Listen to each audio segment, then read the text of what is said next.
everybody, and today, my name's Cindy Klosser. Today, I'm going to tell you a little brief history about tea. Since my business is catering tea parties, I thought, well, what a great video to talk a little bit about the history of tea and to explain the different teas that there are, because it can be quite confusing.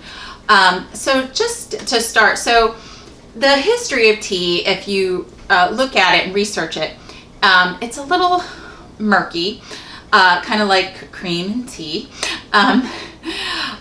There's some different stories and legends, but basically it originated about 2,000 years ago in China during the Shang Dynasty.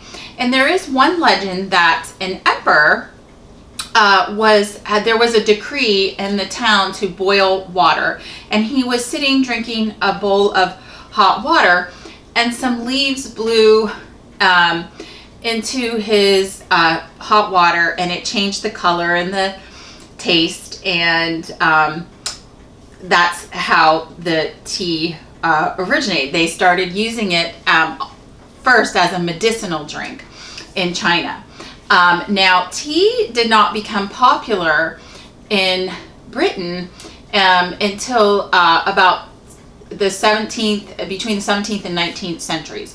Of course, as time went on, and there was, merchants and trading, and tea actually was brought into England and first sold in a coffee house in England in about 1650. So tea was very expensive. It was 6 to 10 times more expensive than coffee. So it was a luxury commodity among the elite back then. So of course the elite loved to show, their wealth, and so this was a luxury drink to start among the elite. And then as time went on, between the 17th and 19th centuries, tea became more popular. Now, the art of having afternoon tea did not come about until the 19th century, when Anna, the 7th Duchess of Bedford, started the practice of having afternoon tea. The story goes she was bored in the afternoon, she was getting hungry, and she had her servants bring her something to eat in mid-afternoon to hold them over till dinner. And then she really liked that, and she started having some of her friends over and having these little treats and having some tea. So that's how the practice of having afternoon tea actually came about. And then of course it caught on, and of course in the Victorian era, ladies just loved to have afternoon tea where they could sit and gossip, right, ladies? So that's kind of how the story goes. Now, today, in Britain, Brits consume 165 million cups of tea a day, and far surpassed coffee intake. So that's just a little bit of history about tea.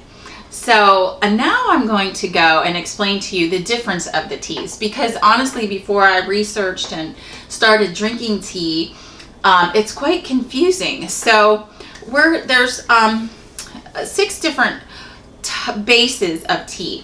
So you have your black tea, which is fully oxidized. So the difference between the teas is how they're processed. So black tea is fully oxidized. It's how they process the tea leaves. Okay, and I have some examples here. So this is just an example is an Earl Grey. I'm sure you've heard of Earl Grey. This is a black tea, and it's very strong and bold in flavor. Okay, and I think drinking tea depends on your taste. So if you're new to tea drinking, you want to, maybe try a variety and see what suits you best, because everybody has a different taste palette. But black teas, fully oxidized, very strong and bold in flavor. I also have an Earl Grey Supreme. There's different types of Earl Greys. Also English breakfast tea.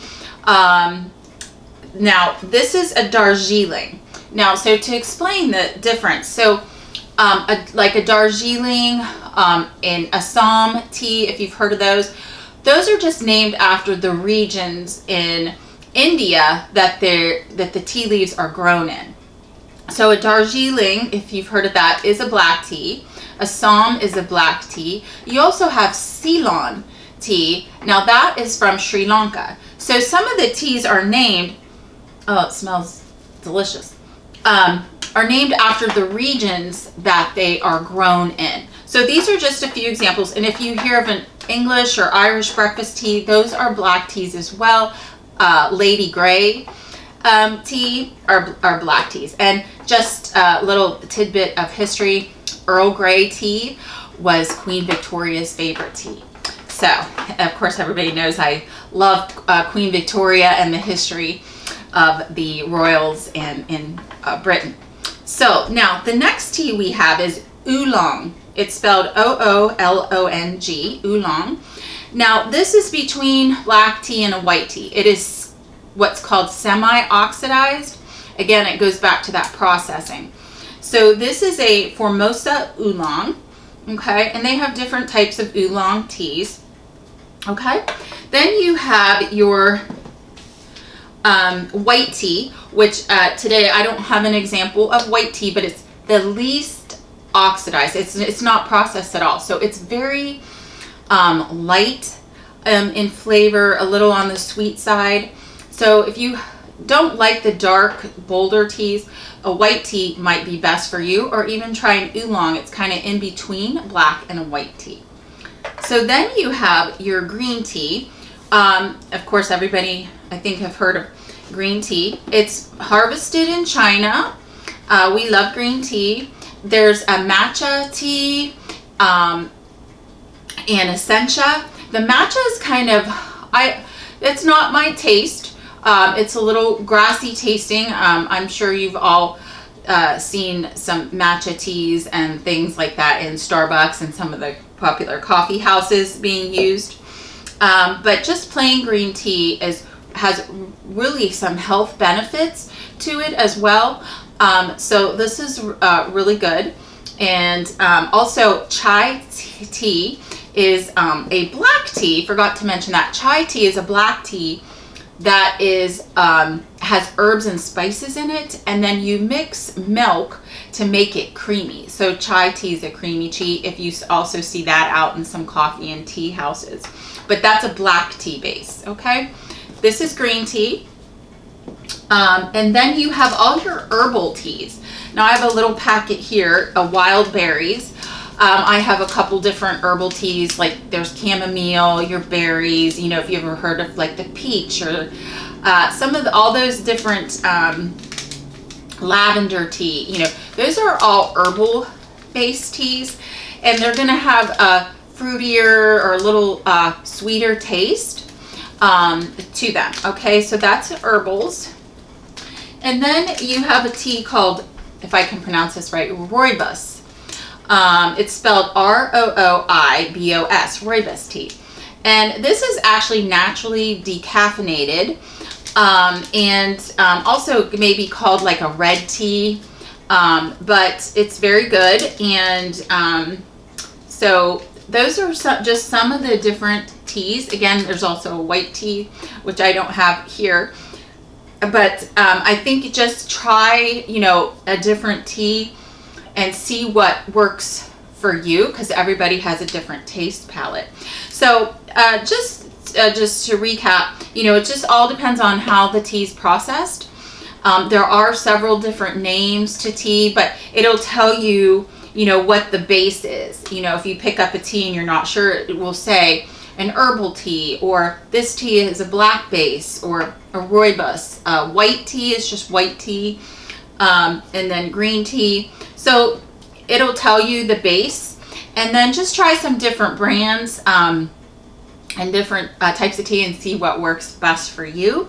So I thought this morning I'd take some time. I am actually going to make myself a wonderful cup of tea this morning. It's quite chilly here, and I hope you all have a fabulous day. Thank you so much.